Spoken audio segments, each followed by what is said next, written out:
Here's a really strange thing that can happen when you measure impact sound insulation.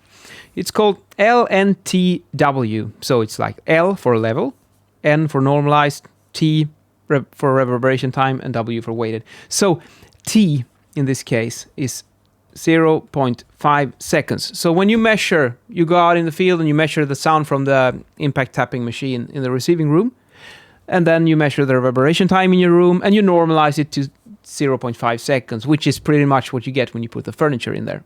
Well, it's nothing remarkable there. However, what happens if you go out and you measure T in the field and it's less than 0.5 seconds? This can happen when you measure, especially in wooden buildings and at low frequencies.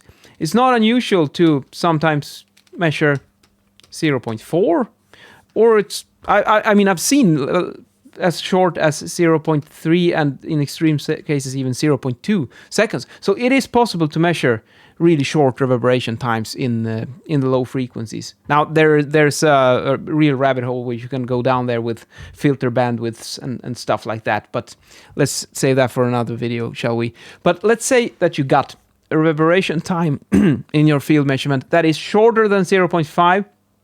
Now, if the algorithm that evaluates this one is working like a slave, which it might be, it'll instead, the correction will be negative.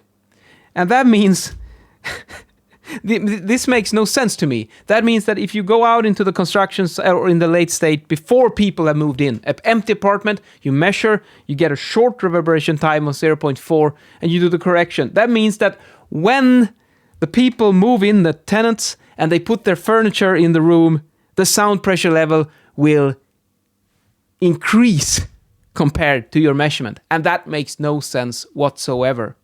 Has anyone else out there come across this quite strange problem? The obvious thing to me seems to be that you should, if you go, you can normalize down to 0.5, but you shouldn't normalize up to 0.5 because that makes no sense. It cannot become more noisy when you add furniture and put more stuff inside a room. That's a very strange proposition. And when working with wooden buildings, it is also something that you might need to consider, because sometimes 1 decibel is all you need to push it over to the safe side with regards to the legal requirements. So keep an eye out on your reverberation times. They're very, very sensitive and can have a big effect on your final result. And in today's video, I'm wearing a green knit tie. Pretty cool green color this. And green always goes very good together with orange. See you later.